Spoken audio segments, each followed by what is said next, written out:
नमस्कार फ्रेंड, मैं अंजना दीक्षित अपने चैनल अंजना दीक्षित की आसान रेसिपी में आपका स्वागत करती हूँ। आज मैं साबूदाना का वड़ा, साबूदाना की खिचड़ी, नारियल की चटनी, व्रत में खाया जाने वाला भोजन आपके साथ शेयर कर रही हूँ। परफेक्ट मेजरमेंट के साथ आपको बताऊंगी, जिससे साबूदाना भीगने के बाद भी गीला ना रहे और परफेक्ट वड़े बनकर तैयार हों। तो आइए शुरू करते हैं। यहाँ पर मैं बाउल से मेजरमेंट ले रही हूँ। तो ये एक बाउल करीब 200 ग्राम साबूदाना है और इसको मैंने एक बाउल में भर लिया है। तो ये कटोरी का मेजरमेंट है। अभी मैं साबूदानों को साफ़ कर रही हूँ। तो एक पानी से मैंने अभी इसको अच्छी तरह से साफ़ कर दिया है। हिलाकर साफ़ कर दें और जो कुछ भी डस्ट होगी वो निकल जाएगी। इसको छन्नी कर लें। एक पानी से मैंने धो लिया है। अब दूसरा पानी डालती हूँ। तो फिर से थोड़ा सा पानी डालें और अच्छी तरह से इसको हिला हिला कर धो लें। इसमें भी कुछ गंदगी होती है, वो निकल जाएगी। तो अब हम इसका सारा पानी निकाल देते हैं। ये देखिए, हाथ लगा लीजिए या छन्नी में पलट दीजिए, किसी भी तरह से आप इसको साफ़ कर सकते हैं। तो मैंने ये पानी भी फेंक दिया है। अब मैं क्या करूँगी, जो साबूदाना है इसका सारा पानी अलग कर दूँगी। तो मैंने हाथ लगा दिया और हाथ की सहायता से, जिससे कि मुझे मेजरमेंट का सही पता चल सके। तो अब हमारे साबूदाना में कोई भी एक्स्ट्रा पानी नहीं है, सिर्फ ये धुले हुए साबूदाना है। तो फ्रेंड, अब मैं इसमें पानी डालूँगी।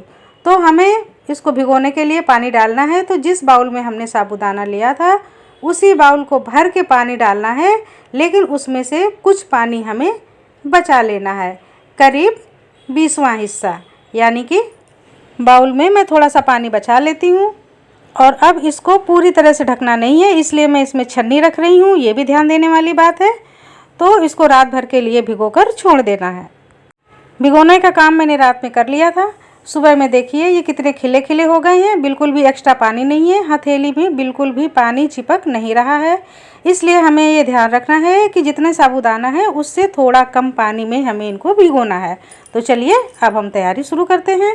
सबसे पहले मैं मूंगफली के दाने लेती हूँ और इनको ड्राई रोस्ट कर लेती हूँ। धीमी धीमी आँच में 5 से 6 मिनट लगेंगे और ये पूरी तरह से ड्राई रोस्ट हो जाएंगे। तो ये देखिए, इनका कलर चेंज हो गया है, ये ड्राई रोस्ट हो गए हैं। अब मैं इनको निकाल लेती हूँ और थोड़ी देर ठंडा करती हूँ। उसके बाद इनके छिलके निकालती हूँ। तो अब हथेलियों की सहायता से रगड़ के इसका एक्स्ट्रा छिलका जो है वो निकाल दें। इसको ऐसे भी पीस सकते हैं, ज़रूरी नहीं है कि छिलका निकालें, लेकिन निकाल देने से थोड़ा कलर अच्छा आता है। तो यहाँ पर मैंने नारियल की चटनी और साबूदाना की खिचड़ी के लिए कुछ मूंगफलियाँ निकालकर अलग रख ली हैं और बची हुई को मैं पीस लेती हूँ। इसको हमें वड़े के मसाले में मिलाना है। रोस्टेड मूंगफली का दरदरा पाउडर तैयार है। तो अब वड़ा की तैयारी कर लेते हैं। तो यहाँ पर मैं भीगा हुआ 2 कटोरी साबूदाना ले रही हूँ। ये देखिए, ये 2 कटोरी साबूदाना है और अब मैं इसमें आलू मिक्स करूँगी। तो 1 कटोरी साबूदाना के हिसाब से 1 मीडियम साइज़ का आलू परफेक्ट रहता है। तो यहाँ पर मैंने 2 कटोरी साबूदाना लिया है, उस हिसाब से मैं 2 आलू को ग्रेट करूँगी। ये उबले हुए आलू हैं और इनको हमें कद्दूकस कर लेना है। ध्यान रखें आलूओं को कि ये एक्स्ट्रा ना उबले। इनमें अगर पानी समा गया तो साबूदाना थोड़ा गीला हो जाएगा। तो अब मैं इसमें 1 इंच अदरक के टुकड़े को कद्दूकस कर लेती हूँ और अब मैं इसमें थोड़ा सा नारियल भी कद्दूकस कर रही हूँ। ये अपनी पसंद के हिसाब से है, कम या ज़्यादा, या आप नहीं पसंद करते हैं तो स्किप भी कर सकते हैं। तो थोड़ा सा नारियल हमने कद्दूकस कर लिया, करीब 4-5 इंच। अब मैं इसमें मिर्च के बारीक बारीक टुकड़े काट करके डाल देती हूँ। हरी धनिया डाल देते हैं और अब स्वाद के अनुसार कुटी हुई काली मिर्च का पाउडर भी ऐड कर देते हैं। ये करीब आधा चम्मच है और 1 छोटा चम्मच नींबू का रस भी डाल देते हैं। और अब मैं इसमें मिला रही हूँ भुने हुए मूंगफली का जो मैंने पाउडर बना कर रखा था। तो इस पाउडर को भी ऐड कर देती हूँ और टेस्ट के अनुसार नमक भी डाल देती हूँ। साबूदाना में सारे मसाले पड़ गए हैं। अब हमें इसको मिक्स करना है।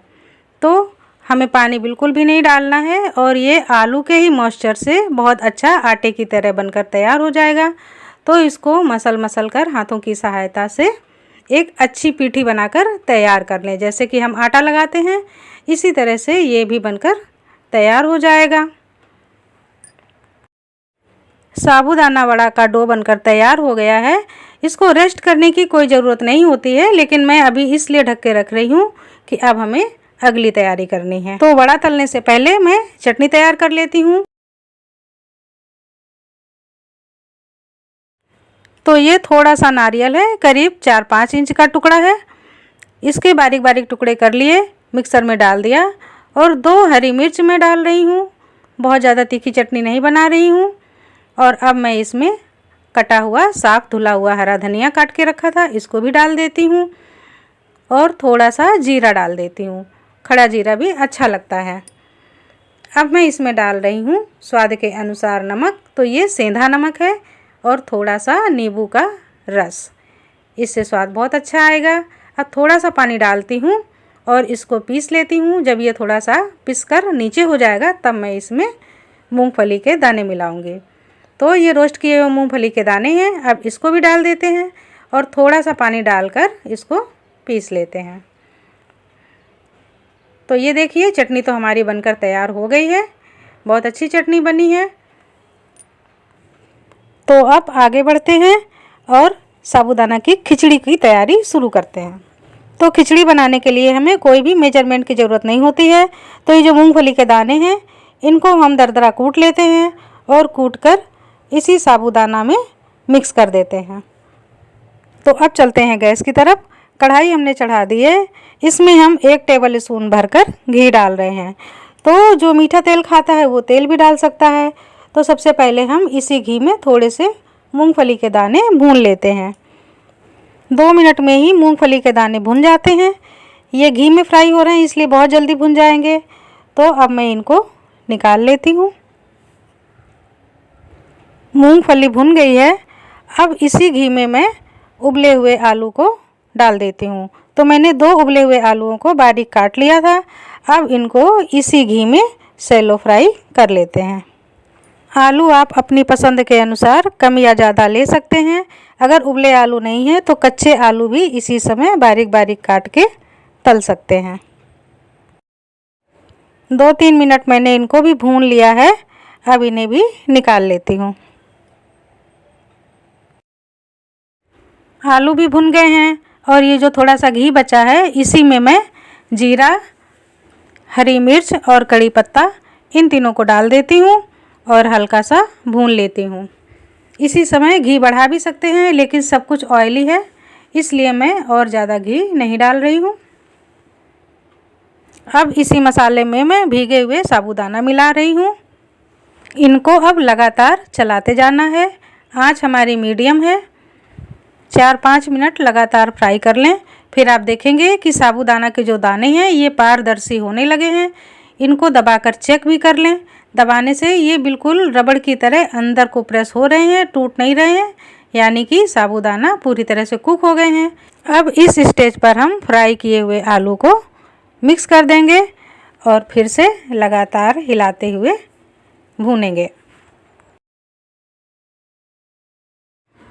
काली मिर्च को हमने दरदरा कूट लिया है, इसको भी थोड़ा सा मिला देते हैं, मिक्स कर लेते हैं और अब स्वाद के अनुसार नमक मिला देते हैं। तो ये सेंधा नमक है। वड़ा में भी मैंने सेंधा नमक ही डाला है। व्रत के खाने में ज़्यादातर सेंधा नमक का ही उपयोग होता है। तो अब हम मिलाएंगे नींबू का रस। तो ये 1 छोटा चम्मच नींबू का रस है, इसको भी मिक्स कर लेते हैं। हमको ढकना नहीं है, खुली आंच पर ही पकाना है और हमको आंच भी मीडियम ही रखनी है। और अब मैं हरी धनिया डाल रही हूँ, इससे स्वाद दोगुना हो जाता है। इसको भी मिक्स कर लेते हैं। और अब सबसे लास्ट में मैं मूंगफली के दाने को ऐड कर रही हूँ। इनको पहले से नहीं डालना है, नहीं तो ये नरम हो जाएंगे तो खाने में उतने अच्छे नहीं लगेंगे। तो मूंगफली के दानों को भी मैंने ऐड कर दिया और अब हमारी खिचड़ी बनकर पूरी तरह से तैयार है। तो इसको सर्विंग बाउल में पलट देते हैं। ये देखिए बहुत ही अच्छी दानेदार खिचड़ी बनकर तैयार हुई है। ये दिखने में तो अच्छी है ही, टेस्ट में भी लाजवाब है। तो फ्रेंड अभी तो मैं खिचड़ी को खुला ही रख रही हूँ, जिससे कि मूंगफली के दाने नरम ना पड़े। नारियल की चटनी और खिचड़ी तो रेडी हो गए हैं। तो अब चलिए वड़ा का डो देख लेते हैं। तो वड़े बनाने के लिए मैं एक छोटी कटोरी में थोड़ा सा पानी ले रही हूँ। पानी को हथेलियों में लगाएंगे, जिससे कि साबूदाना थोड़ा स्टिकी होता है तो ये हथेलियों में ना चिपके। और इसी तरह से हम छोटे छोटे पेड़े तोड़ लेंगे। इन पेड़ों को हमको एक बॉल की तरह गोल गोल घुमाना है और प्रेस करनी है। प्रेस करना बहुत ज़रूरी है, नहीं तो वड़े तलते समय फट सकते हैं। इसलिए हमेशा ध्यान रखें, जब वड़ों को बनाएं तो ऊपर से थोड़ा सा ज़रूर दबा दें। इसी तरह से हम सारे वड़े बनाकर तैयार कर लेते हैं। दूसरी तरफ हमने गैस पर तेल भी चढ़ा दिया है और वो भी गर्म हो गया है। तो अब चलते हैं और वड़े तलना शुरू करते हैं। फ्लेम मीडियम टू हाई है और तेल गर्म हो गया है। तो अब हम वड़े डालते हैं। एक साथ हमें बहुत ज़्यादा वड़े नहीं डालने हैं, नहीं तो तेल का टेम्परेचर कम हो जाएगा। इसके लिए मैं अभी सिर्फ 4 वड़े ही डाल रही हूँ। तलने में थोड़ा वक्त लगता है और ये तलते समय एक दूसरे से चिपक भी जाते हैं, तो इनको अलग करने की जल्दबाजी ना करें। इनको ऐसे ही पलट दें और दोनों तरफ से पूरी तरह से सेंक लें। वड़े दोनों तरफ से कुक हो गए हैं और इनकी जो ऊपरी लेयर है ये क्रिस्पी भी हो गई है। तो अब मैं चिमटे की सहायता से इनको पहले तोड़ तोड़ कर अलग करती हूँ। तो इस समय हम चिमटे की सहायता से तोड़ेंगे तो ये आसानी से टूट जाएंगे। और इसी तरह से अब हमें इनको फिर से उलट पलट के पका लेना है।